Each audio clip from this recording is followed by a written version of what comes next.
श्री शिवाय नमस्तुभ्यम। आज मैं आप सबके समक्ष प्रदोष व्रत के परम अद्भुत पुण्यमय महात्म्य की कथा प्रस्तुत कर रही हूँ। जो भी मनुष्य प्रदोष व्रत के दिन शिव पूजन के पश्चात एकाग्रचित होकर इस कथा को पढ़ता है अथवा सुनता है, उस मनुष्य को 100 जन्मों तक कभी दरिद्रता प्राप्त नहीं होती और अंत में वह ज्ञान के ऐश्वर्य से युक्त होकर भगवान शंकर के परम धाम को प्राप्त होता है। तो आइए प्रदोष व्रत के परम अद्भुत पुण्यमय महात्म्य को सुनते हैं। सभी बोलिए शंकर भगवान की जय। ओम नमः शिवाय। इस कथा का वर्णन स्कंद पुराण में इस प्रकार से मिलता है। श्री सूत जी मुनियों से इस कथा का वर्णन करते हुए कहते हैं कि हे मुनियों, त्रयोदशी तिथि में सायंकाल को प्रदोष कहा गया है। प्रदोष के समय महादेव जी कैलाश पर्वत के रजत भवन में नृत्य करते हैं और देवता उनके गुणों का सत्वन करते हैं। अतः धर्म, अर्थ, काम और मोक्ष की इच्छा रखने वाले पुरुषों को प्रदोष में नियम पूर्वक भगवान शिव की पूजा, होम, कथा और उनका गुणगान करना चाहिए। दरिद्रता के तिमिर से अंधे और भवसागर में डूबे हुए संसार भय से भीरू मनुष्यों के लिए यह प्रदोष व्रत पार लगाने वाली नौका है। भगवान शिव की पूजा करने से मनुष्य दरिद्रता, मृत्यु, दुख और पर्वत के समान भारी ऋण, इस भार को शीघ्र ही दूर करके संपत्तियों से पूजित होता है। विदर्भ देश में सत्यरथ नाम से प्रसिद्ध एक राजा थे, जो कि सब धर्मों में तत्पर, धीर, सुशील और सत्य प्रतीक थे। धर्म पूर्वक पृथ्वी का पालन करते हुए उनका बहुत सा समय सुख पूर्वक बीत गया। तदंतर शाल्व देश के राजाओं ने विदर्भ नगर पर आक्रमण करके उसे चारों ओर से घेर लिया। अपनी पुरी को शत्रुओं से घिरी हुई देखकर विदर्भ राज विशाल सेना साथ में लेकर युद्ध के लिए आए। बला उन्मुक्त शाल्व देशी क्षत्रियों के साथ राजा का अत्यंत भयंकर युद्ध हुआ। उस युद्ध में शाल्वों की बहुत बड़ी सेना मारी गई, परंतु अंत में विदर्भराज भी उनके हाथ से मारे गए। मंत्रियों के सहित उस महारथी वीर राजा के मारे जाने पर मरने से बचे हुए सैनिक वहां से भाग खड़े हुए।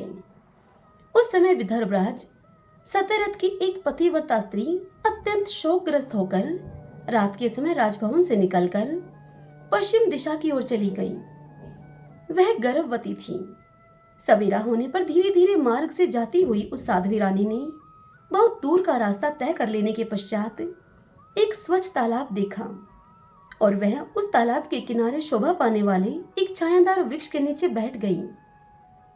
भाग्यवश उसी निर्जन स्थान में वृक्ष के ही नीचे पतिव्रता रानी ने उत्तम गुणों से युक्त शुभ मुहूर्त में एक पुत्र को जन्म दिया।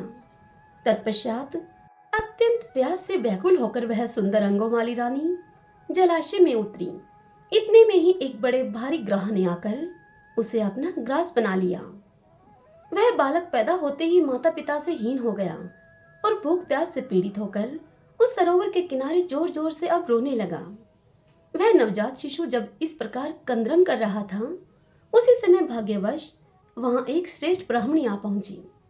वह भी अपने 1 वर्ष के बालक को गोद में लिए हुए वहां पर आई थी। ब्राह्मणी निर्धन और विधवा थी। घर घर भीख मांगकर जीवन निर्वाह किया करती थी। उसका नाम उमा था। उस सती साध्वी ब्राह्मणी ने उस राजकुमार को देखा। उसे अनाथ की भांति कर्दन करते हुए देखकर उसने मन ही मन यह विचार किया कि अहो, यह तो बड़े आश्चर्य की बात दिखाई देती है कि यह नवजात शिशु, जिसकी नाल भी अभी तक नहीं कटी है, यहाँ पर पड़ा हुआ है। इसकी माता कहाँ चली गई? न ही इसका पिता है और न ही कोई बंधु बांधव है। यह दीन अनाथ बालक बिना बिस्तर के भूमि पर सो रहा है। यह चांडाल का पुत्र है या फिर शूद्र का? वैश्य का बालक है या ब्राह्मण का? अथवा यह क्षत्रिय का शिशु है? इसका निश्चय कैसे किया जाए? मैं इस शिशु को उठाकर अपने सगे पुत्र की तरह अवश्य पालन कर सकती हूँ, परंतु यह किस कुल का है, यह न जानने के कारण इसे छूने का साहस नहीं होता। वह पतिव्रता ब्राह्मणी जब इस प्रकार कह ही रही थी कि उसी समय कोई सन्यासी महात्मा वहां पर गए। वे महात्मा ऐसे जान पड़ते थे मानो साक्षात भगवान शंकर हों। उन श्रेष्ठ भिक्षु ने उस स्त्री से कहा कि हे ब्राह्मणी, खेद न करो, हृदय की संशय वृत्ति को दूर करके इस बालक की तुम रक्षा करो, इससे शीघ्र ही परम कल्याण की तुम्हें प्राप्ति होगी। इतना कहकर वे दयालु भिक्षु तुरंत ही वहां से चले गए। उन भिक्षु के जाने के बाद वहां से ब्राह्मणी ने विश्वास पूर्वक उस बालक को लेकर अपने घर की ओर प्रस्थान किया। उस राजकुमार का ब्राह्मणी ने अपने बेटे के ही समान पालन पोषण किया। एक चक्रा नामक नगर में उस ब्राह्मणी का घर था। वह भिक्षा के अन्न से ही अपने पुत्र और राजकुमार को भी पालने लगी।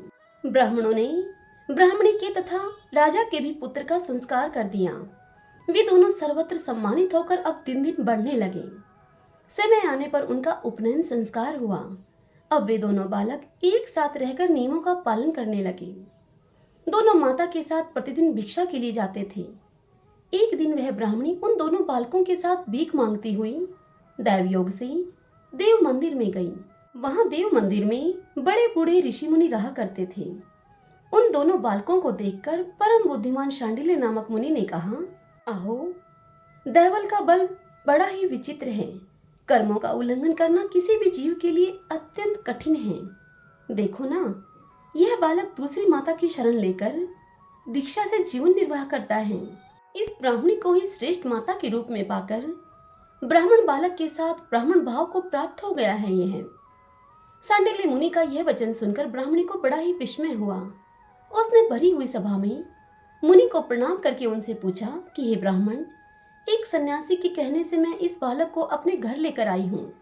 यद्यपि अभी तक इसके कुल का मुझे पता नहीं लगा है, फिर भी मैं पुत्र की भांति इसका पालन पोषण करती हूँ।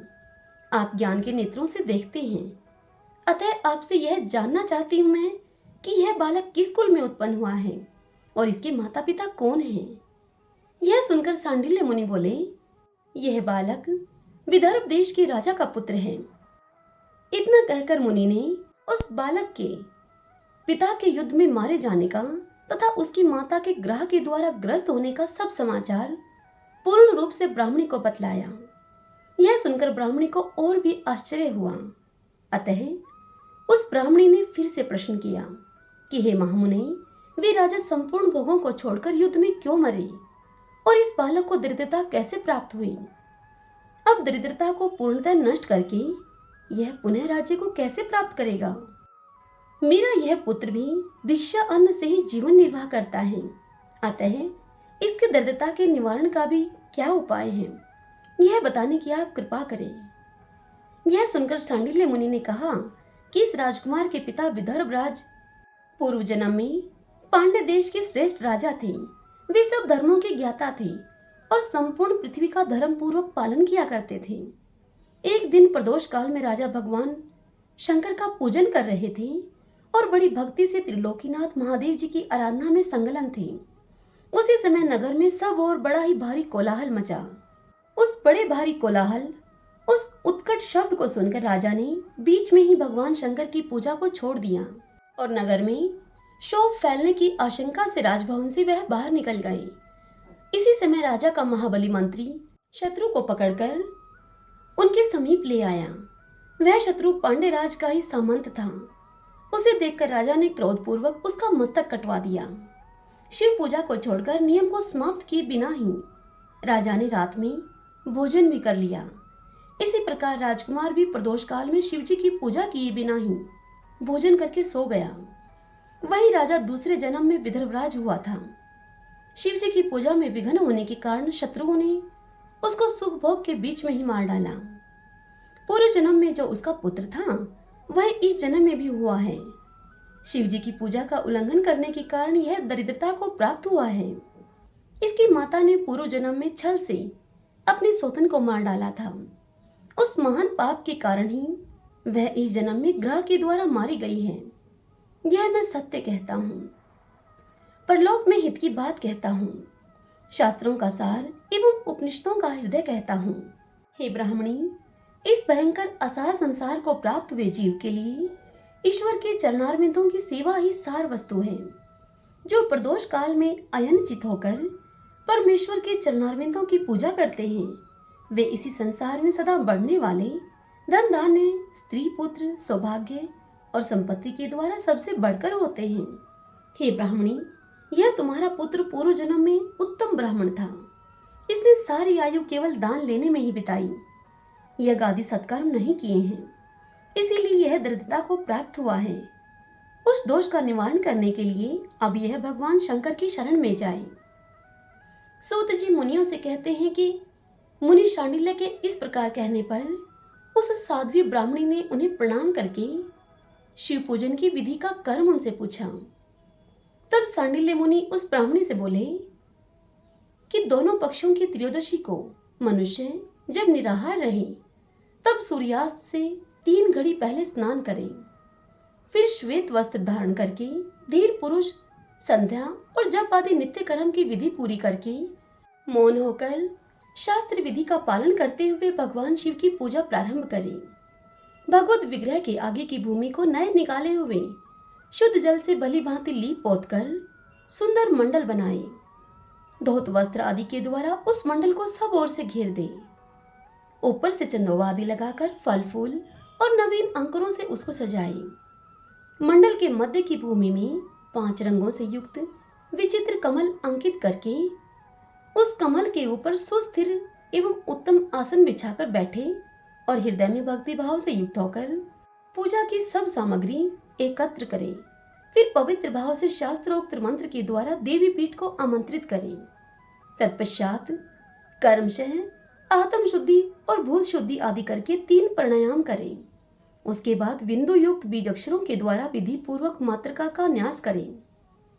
तदंतर परादेवता का ध्यान करके मातृका न्यास की विधि पूरी करें। फिर परम शिव का ध्यान करके पीठ के वाम भाग में गुरु को प्रणाम करें।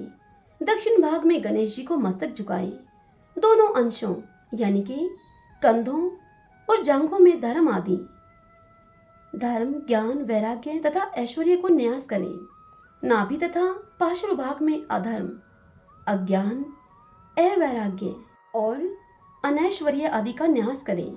तत्पश्चात हृदय में अनंत आदि का न्यास करके देवी पीठ पर मंत्र का न्यास करें। आधार शक्ति से लेकर ज्ञानात्मा तक का कर्मशः न्यास करके हृदय में एक कमल की भली भांति भावना करें। वह कमल 9 शक्तियों से युक्त एवं परम सुंदर हो। उसी कमल की कर्णिका में कोटि कोटि चंद्रमाओं के समान प्रकाशमान उमापति भगवान शिव का ध्यान करें। भगवान के 3 नेत्र हैं। मस्तक पर चंद्रमा का मुकुट शोभा पाता है। जटाजूट कुछ कुछ पीला हो गया है। उस पर रतन जड़ित किरीट सुशोभित हैं। उनके कंठ में नील चिन्ह हैं और अंग अंग से उदारता सूचित होती है। सर्पों के हार से उनकी बड़ी शोभा हो रही है। उनके एक हाथ में वरद और दूसरे में अभय की मुद्रा है। वे फरसा धारण करते हैं। उन्होंने नागों के कंकण, कयूर, अंगद और मुद्रिका धारण कर रखी है। वे व्याघ्र चरम पहने हुए रतनमय सिंहासन पर विराजमान हैं। उनके वाम भाग में गिरिजा नंदनी उमा देवी का चिंतन करें। इस प्रकार महादेव जी और गिरिजा देवी का ध्यान करके कर्मशः गंध आदि से उनकी मानसिक पूजा करें। 5 वैदिक मंत्रों से गंध आदि द्वारा पूर्वोक्त 5 स्थानों में अथवा हृदय में पूजा करें। फिर मलमूत्र से 3 बार हृदय में ही पुष्पांजलि दें। उसके बाद सिंहासन पर महादेव जी का पुनः पूजन प्रारंभ करें। पूजा के आरंभ में एकाग्रचित होकर संकल्प पढ़ें। तदंतर हाथ जोड़कर मन ही मन भगवान शिव का ध्यान एवं आह्वान करें और कहें कि हे भगवान शंकर, आप ऋण, पातक, दुर्भाग्य और दरिद्रता आदि की निवृत्ति के लिए तथा संपूर्ण पापों का नाश करने के लिए मुझ पर प्रसन्न होइए। मैं दुख और शोक की आग में जल रहा हूँ। संसार भय से पीड़ित हूँ मैं। अनेक प्रकार के रोगों से व्याकुल और दीन हूँ मैं। हे वृषवाहन, मेरी आप रक्षा कीजिए। हे देवेश्वर, सबको निर्भय कीजिए। हे महादेव, आप सबको निर्भय करने वाले हैं। आप यहाँ पधारिए और मेरी की हुई इस पूजा को पार्वती जी के साथ आप ग्रहण कीजिए। इस प्रकार संकल्प और आह्वान करके पूजा आरंभ करनी चाहिए। तत्पश्चात मनुष्य एकाग्रचित होकर रुद्र सूक्त का पाठ करते हुए वहां स्थापित किए हुए शंख के जल से और पंचामृत से महादेव जी का अभिषेक करके भांति भांति के मंत्रों से आसन आदि उपचारों को समर्पित करें। भावना के द्वारा दिव्य वस्त्रों से विभूषित स्वर्ण सिंहासन की कल्पना करें और उसी सिंहासन पर भगवान को विराजमान करके अष्ट गुण युक्त अर्घ्य और पाद आदि निवेदन करें। फिर शुद्ध जल से आचमन कराकर मधुपारक दें। उसके बाद पुनः आचमन के लिए जल देकर मंत्रोच्चारण पूर्वक स्नान करावें। फिर यज्ञोपवीत वस्त्र और आभूषण अर्पण करें। परम पवित्र अष्टांग युक्त चंदन चढ़ाएं। बिल्व, मदार, लाल कमल, धतूर, कनेर, सनई का फूल, चमेली, कुशा, अपामार्ग, तुलसी, जूही, चंपा, भटकटियां और करवीर के फूलों से जितने भी मिल जाएं, उन सबको शिव उपासक भगवान शिव पर चढ़ाएं। इनके अतिरिक्त भी नाना प्रकार के सुगंधित पुष्प प्रभु को निवेदन करें। तत्पश्चात लाल चंदन से उत्पन्न धूप और निर्मल दीप समर्पित करें। उसके बाद हाथ धोकर घी, नमकीन और साग तथा मिठाई, पुआ, शक्कर तथा गुड़ के बने हुए पदार्थ एवं खीर का नैवेद्य भोग लगाएं। मधु, दही और जल भी अर्पण करें। उस खीर का ही मंत्र के द्वारा प्रज्वलित की हुई अग्नि में हवन करें। यह होम शास्त्र में बताई हुई विधि से आचार्य के कथन अनुसार संपन्न करना चाहिए। भगवान शंकर को नैवेद्य देकर मुख शुद्धि के लिए उत्तम तांबूल अर्पण करें। धूप, आरती, सुंदर छत्र, उत्तम दर्पण को वैदिक तांत्रिक मंत्रों के द्वारा विधि पूर्वक समर्पित करें। यदि यह सब करने की अपने में शक्ति न हो, अधिक धन का अभाव हो, तो अपने पास जितना धन हो उसी के अनुसार भगवान शंकर की पूजा करें। गौरीपति भगवान शंकर भक्ति पूर्वक भेंट किए हुए पुष्प मात्र से भी संतुष्ट हो जाते हैं। तदंतर स्तोत्रों के द्वारा स्तुति करके भगवान को साष्टांग प्रणाम करें। फिर परिक्रमा करके पूजा समर्पित करने के पश्चात विधि पूर्वक श्री गिरिजापति की प्रार्थना करें और कहें कि हे देव, हे जगन्नाथ, आपकी जय हो। सनातन हे शंकर, आपकी जय हो। संपूर्ण देवताओं के हे अधीश्वर, आपकी जय हो। हे सर्वदेव पूजित, आपकी जय हो। हे सर्वगुणातीत, आपकी जय हो।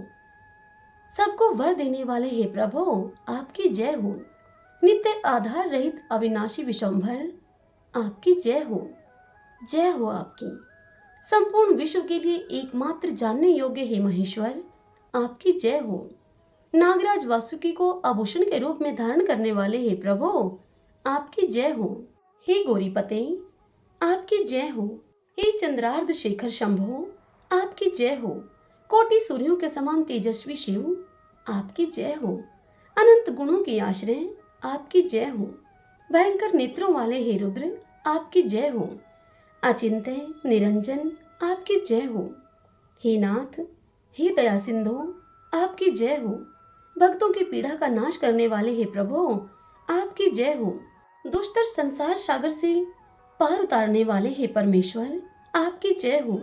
हे महादेव, मैं संसार के दुखों से पीड़ित एवं खिन्न हूँ, मुझ पर प्रसन्न होइए। हे परमेश्वर, समस्त पापों के भय का अपहरण करके आप मेरी रक्षा कीजिए। मैं महान दारिद्र्य के समुद्र में डूब रहा हूँ। बड़े बड़े पापों ने मुझे आक्रांत कर लिया है। मैं महान शोक से नष्ट और बड़े बड़े रोगों से व्याकुल हूँ। सब ओर से ऋण के भार से मैं लदा हुआ हूँ। पाप कर्मों की आग में जल रहा हूँ मैं और ग्रहों से पीड़ित हो रहा हूँ। हे शंकर, मुझ पर आप प्रसन्न होइए। निर्धन मनुष्य इस प्रकार पूजा के अंत में भगवान गिरिजापति की प्रार्थना करे। हे ब्राह्मणी, धनाढ्य अथवा राजा को भगवान शंकर की प्रार्थना इस प्रकार से करनी चाहिए। उसे कहना चाहिए कि हे शंकर जी, आपके प्रसाद से मेरे सदा आनंद रहे। मेरे राज्य में लुटेरे न रहें। सब लोग निरापद होकर रहें। पृथ्वी पर अकाल, महामारी आदि के संताप शांत हो जाएं। सभी की खेती धन धान्य से समृद्ध हो। संपूर्ण दिशाओं में सुख का साम्राज्य छा जाए। इस प्रकार प्रदोष व्रत के दिन गिरिजापति भगवान शंकर की आराधना करें। ब्राह्मणों को भोजन कराकर और उन्हें दक्षिणा देकर संतुष्ट करें। इस प्रकार मैंने सब पापों का नाश, सब प्रकार की दरिद्रता का निवारण तथा समस्त मनोवांछित वस्तुओं का दान करने वाली शिव पूजा का तुमसे वर्णन किया है। यह शिव की पूजा शिव जी के द्रव्य का हरण करने के पाप को छोड़कर शेष सभी महापातकों और उपपातकों के महान समुदाय का नाश करती है। यदि ये दोनों बालक इसी प्रकार भगवान शंकर का पूजन प्रत्येक प्रदोष के दिन करते रहें तो वर्ष भर के भीतर ही इन्हें उत्तम सिद्धि की प्राप्ति होगी। सांडिल्य मुनि की यह बात को सुनकर, उनके इस वचन को सुनकर, उस ब्राह्मणी ने दोनों बालकों के साथ मुनि के चरणों में प्रणाम किया और मुनि से इस प्रकार से कहा। वह बोली, हे भगवान, आज मैं आपके दर्शन मात्र से कृतार्थ हो गई हूँ। ये दोनों बालक आज से आपकी शरण में हैं। हे ब्राह्मण, यह मेरा पुत्र है और इसका नाम सुचिवर्त है, और यह राजकुमार है जिसका नाम मैंने धर्मगुप्त रख दिया है। ये दोनों बालक और मैं सभी आपके चरणों के दास हैं। इस घोर दारिद्र्य सागर में गिरे हुए हम सबका आप उद्धार कीजिए। इस प्रकार शरण में आई हुई ब्राह्मणी को अमृत के समान मधुर वचनों के द्वारा आश्वासन देकर शांडिल्य मुनि ने उसके दोनों बालकों को भगवान शंकर की आराधना की मंत्र विद्या का उपदेश दिया। तत्पश्चात दोनों बालक और ब्राह्मणी मुनि की आज्ञा लेकर वहां से चले गए। मुनिवर के उपदेश के अनुसार दोनों बालक प्रत्येक प्रदोष व्रत के दिन पार्वती वल्लभ शिव की आराधना करने लगे। अब इस प्रकार शिव पूजा करते हुए द्विज कुमार और राजकुमार के 4 महीने सुखपूर्वक बीत गए। वह दोनों बालक सदैव ही साथ रहा करते थे। एक दिन की बात है, एक दिन द्विज कुमार राजकुमार को साथ में लिए बिना ही नदी के तट पर स्नान करने के लिए चला गया और वहां मौज से वह देर तक इधर उधर घूमता रहा। वहां पर झरने के जल के आघात से खाई की भूमि कट जाने से उसमें गड़ा हुआ एक बड़ा भारी खजाने का कलश चमक रहा था, जिस पर ब्राह्मण कुमार की दृष्टि पड़ी। अब उस कलश को देखकर वह सहसा हर्ष और कौतूहल में भरकर उस कलश के समीप गया और उसे देवता के प्रसाद से प्राप्त हुआ मानकर अपने सिर पर लेकर घर को चल दिया। और घर पर आकर घर के भीतर उस घड़े को रखकर उसने अपनी माता से कहा कि माँ, यह भगवान शंकर का प्रसाद तो देखो, उन्होंने दया करके घड़े के रूप में यह खजाना हमें दिखला दिया है। तब उस पतिव्रता ब्राह्मणी ने राजकुमार को भी बुलाकर कहा कि पुत्रों, इस खजाने के घड़े को तुम दोनों आपस में बराबर बराबर बांट लो। माता की इस बात को सुनकर ब्राह्मण के पुत्र को बड़ी ही प्रसन्नता हुई, किंतु राजपुत्र ने माता से कहा कि माँ, यह तुम्हारे ही पुत्र के पुण्य से प्राप्त हुआ है, अतः मैं इस खजाने को बांटकर लेना नहीं चाहता हूँ। अपने पुण्य से प्राप्त हुए खजाने का ये स्वयं ही उपभोग करे। वे भगवान शंकर मुझ पर भी कृपा करेंगे। इस प्रकार प्रसन्नता पूर्वक भगवान शंकर की पूजा करते हुए उन दोनों कुमारों का उसी घर में 1 वर्ष व्यतीत हो गया। एक दिन राजकुमार उस ब्राह्मण कुमार के साथ वसंत ऋतु में वन में भ्रमण करने के लिए चला गया। कुछ दूरी पर जाने पर उन्होंने सैकड़ों गंधर्व कन्याओं को परस्पर क्रीड़ा करते हुए देखा। उनको देखकर ब्राह्मण कुमार ने दूर से ही राजकुमार से कहा कि यहाँ से आगे जाना उचित नहीं है, क्योंकि उधर स्त्रियां विहार कर रही हैं। स्वच्छ अंतःकरण वाले विद्वान पुरुष स्त्रियों का सामीप्य त्याग देते हैं। ये रमणियां छल करने वाली तथा वाणी के द्वारा अनुनय विनय करने में कुशल हैं। ये पुरुषों को अपनी दृष्टि मात्र से मोहित कर लेती हैं। इसलिए अपने धर्म में तत्पर ब्रह्मचारी कभी स्त्रियों के समीप जाकर उनके साथ वार्तालाप न करें। ऐसा कहकर ब्राह्मण कुमार लौट गया और दूर जाकर खड़ा हो गया। किंतु राजकुमार अकेला ही निर्भय होकर स्त्रियों की उस क्रीड़ा स्थली की ओर चला गया। उन गंधर्व कन्याओं में से एक ने राजकुमार को आते हुए देखकर मन ही मन कुछ विचार किया और सखियों से कहा कि हे सहेलियों, यहाँ से थोड़ी ही दूरी पर एक उत्तम वन है, जहाँ विचित्र चंपा, अशोक, पुन्नाग और बकुल आदि वृक्ष खिले हुए हैं। वहां जाकर तुम सब लोग फूल तोड़ो, तब तक मैं यहीं पर बैठी हूँ। तुम फूलों का संग्रह करके पुनः यहाँ पर आ जाना। उसके द्वारा इस प्रकार आदेश देने पर सभी सखियां वन के भीतर चली गई और वह गंधर्व कन्या राजकुमार पर दृष्टि लगाए हुए वहीं पर खड़ी रही। उसे देखकर राजकुमार कामदेव के बाणों से पीड़ित हो गया। गंधर्व कन्या ने अपने पास आए हुए राजकुमार को बैठने के लिए कोमल पल्लवों का आसन दिया और राजकुमार से पूछा कि हे कमलनयन, तुम कौन हो, किस देश से यहाँ पर आए हो और तुम किसके पुत्र हो? इस प्रकार पूछने पर राजकुमार ने अपने पूरा परिचय उसे बतला दिया और कहा कि मैं विदर्भ राज का पुत्र हूँ। मेरे पिता माता बचपन में ही मर गए हैं। स्त्रुवों ने मेरे राज्य पर अधिकार जमा लिया है और मैं दूसरे के राज्य में गुजारा करता हूँ। ये सारी बातें बताकर राजकुमार ने उस गंधर्व कन्या से पूछा, हे सुंदरी, तुम कौन हो? यहाँ तुम्हारा क्या कार्य है और तुम किसकी पुत्री हो? राजकुमार के इस प्रकार पूछने पर उस कन्या ने कहा कि हे महाराजकुमार, एक द्रविक नामक गंधर्व है जो समस्त गंधर्व कुल के अगुआ माने जाते हैं। मैं उन्हीं की पुत्री हूँ और मेरा नाम अंशुमति है। सभी सखियों को छोड़कर मैं यहाँ अकेली हूँ। मैं तुम्हारी अभिलाषा जानती हूँ। तुम्हारा मन मुझ में आसक्त हो गया है। इसी प्रकार देव ने मेरे मन में भी तुम्हारे लिए उत्कंठा भर दी है। अब हम दोनों का स्नेह कभी भंग नहीं होना चाहिए। ऐसा कहकर गंधर्व कुमारी ने शीघ्र ही अपने गले से मोती का हार निकालकर प्रेम पूर्वक राजकुमार को भेंट किया। उस अद्भुत हार को देखकर राजकुमार ने पूछा कि हे वीरू, मैं एक बात कहता हूँ, मैं राज्यहीन और निर्धन हूँ। तुम मेरी प्रिया कैसे होना चाहती हो? मूर्ख स्त्री की भांति पिता की आज्ञा का उल्लंघन करके अपनी इच्छा के अनुसार आचरण क्यों करती हो तुम? यह सुनकर उस गंधर्व कन्या ने कहा कि हे प्रियतम, आपका कहना ठीक है। मैं पिता की आज्ञा के विरुद्ध नहीं करूंगी। आप इस समय घर को पधारें और परसों प्रातःकाल पुनः यहीं पर दर्शन दें। आपसे कुछ हमारा कार्य है। राजकुमार से इतना कहकर वह गंधर्व कन्या अपनी सखियों के आ जाने से उनके साथ अपने घर को चली गई और राजकुमार भी हर्षपूर्वक ब्राह्मण कुमार के समीप वापस लौट आया।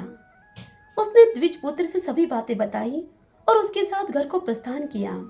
वहां घर में पतिव्रता ब्राह्मणी को भी यह शुभ समाचार सुनाकर राजकुमार ने उन्हें प्रसन्न किया तथा पूर्व निश्चित समय आने पर वह पुनः द्विज पुत्र के साथ वन में गया। नियत स्थान पर पहुंचकर राजकुमार ने देखा कि गंधर्वराज और उनकी कन्या दोनों ही वहां पर उपस्थित हैं। गंधर्वराज ने वहां पर आए हुए दोनों कुमारों का अभिनंदन किया और सुंदर आसन पर बैठाकर राजपुत्र से कहा कि हे विदर्भ राजकुमार, मैं कल कैलाश पर्वत पर गया था। वहां मैंने पार्वती जी के साथ महादेव जी के दर्शन किए। देवेश्वर भगवान शिव करुणा रूपी अमृत के सागर हैं। उन्होंने मुझे बुलाकर सब देवताओं के समीप इस प्रकार से कहा। महादेव जी बोले कि पृथ्वी तल पर धर्मगुप्त नाम से प्रसिद्ध एक राजकुमार है जो इस समय अकिंचन है। उसका राज्य छिन गया है। शत्रुओं ने उसके देश को अपने अधिकार में कर लिया है। अब वह बालक अपने गुरु की आज्ञा से सदा मेरी आराधना में संलग्न रहता है। उसी के प्रभाव से आज उसके समस्त पितृ मेरे स्वरूप को प्राप्त हो गए हैं। हे गंधर्व श्रेष्ठ, तुम भी उस राजकुमार की सहायता करो। अब वह शत्रुओं को मारकर अपने राज्य सिंहासन पर आसीन हो जाएगा। महादेव जी के इस प्रकार आज्ञा देने पर मैं अपने घर को आया। यहाँ इस मेरी कन्या ने भी तुम्हारे लिए बहुत प्रार्थना की। यह सब परम दयालु भगवान शिव की प्रेरणा से ही हो रहा है। ऐसा समझकर मैं इस कन्या को साथ लेकर आया हूँ। अतः अपनी पुत्री अंशुमति को मैं तुम्हें पत्नी के रूप में देता हूँ और भगवान शिव जी की आज्ञा से शत्रुओं को मारकर तुम्हें तुम्हारे राज्य पर बिठाऊंगा। आपने उस नगर में तुम अपनी इस धर्म पत्नी के साथ 10,000 वर्षों तक मनोवांछित सुख भोग कर अंत में भगवान शिव के लोक में जाओगे और वहां भी मेरी यह कन्या तुम्हारी ही सेवा में प्रस्तुत रहेगी। इस प्रकार कहकर गंधर्वराज ने उसी वन में राजकुमार के साथ अपनी पुत्री का विवाह कर दिया और दहेज में परम उज्जवल रत्नभार भेंट किए। चंद्रमा के समान उज्जवल और चमकीली चूड़ामणि तथा दमकते हुए मोतियों के मनोहर हार दिए। दिव्य आभूषण, वस्त्र, स्वर्ण के बने हुए बहुत से सामान, 10,000 हाथी, 1,00,000 नीले घोड़े और हजारों सोने के बड़े बड़े रथ प्रदान किए। अंत में एक दिव्य रथ, इंद्र के धनुष के समान विशाल धनुष, सहस्त्रों अस्त्र शस्त्र, अक्षय बाणों से भरे हुए 2 तरकश, अभेद स्वर्णमय कवच तथा शत्रुओं का संहार करने वाली शक्ति समर्पित की। अपनी पुत्री की सेवा के लिए गंधर्वराज ने प्रसन्नचित होकर 5,000 दासियां दी। इतना ही नहीं, राजकुमार की सहायता के लिए उन्होंने अत्यंत उग्र गंधर्वों की चतुरंगिनी सेना भी भेंट की। इस प्रकार परम उत्तम संपत्ति को पाकर राजकुमार अपनी मनोवांछित पत्नी के साथ बहुत ही प्रसन्न हुए। पुत्री का विवाह कराकर गंधर्वराज स्वर्गलोक में चले गए। धर्मगुप्त विवाह के अनंतर गंधर्वों की सेना के साथ अपने नगर को गए और वहां पर जाकर उन्होंने शत्रु सेना का संहार करके अपनी राजधानी में प्रवेश किया। तत्पश्चात श्रेष्ठ ब्राह्मणों और मंत्रियों ने मिलकर राजकुमार का अभिषेक किया और वे रत्नमय सिंहासन पर आरूढ़ होकर एकंटक राज्य का उपभोग करने लगे। जिस ब्राह्मण पत्नी ने उनका अपने पुत्र की भांति पालन किया था वही उनकी माता हुई। वह द्विज कुमार ही भाई हुआ और गंधर्व राजपुत्री अंशुमति महारानी के पद पर प्रतिष्ठित हुई। भगवान शंकर की आराधना करके धर्मगुप्त विदर्भ देश के राजा हो गए। इसी प्रकार दूसरे लोग भी प्रदोष व्रत के दिन गिरिजापति की आराधना करके मनोवांछित कामनाओं को प्राप्त कर लेते हैं और देहवसान होने पर परम गति को प्राप्त होते हैं। सूत जी कहते हैं कि जो प्रदोष व्रत के परम अद्भुत पुण्य में महात्म्य को प्रदोष व्रत के दिन शिव जी पूजन के पश्चात एकाग्रचित होकर सुनता अथवा पढ़ता है, उस मनुष्य को 100 जन्मों तक कभी दारिद्र्य नहीं प्राप्त होता और अंत में वह मनुष्य ज्ञान के ऐश्वर्य से युक्त होकर भगवान शंकर के परम धाम को प्राप्त होता है। सभी बोलिए गौरीपति भगवान शंकर की जय। ओम नमः शिवाय। यह कथा आपको पसंद आई तो इस वीडियो को आप लाइक करें और कमेंट बॉक्स में ओम नमः शिवाय लिखिए। श्री शिवाय नमस्तुभ्यम।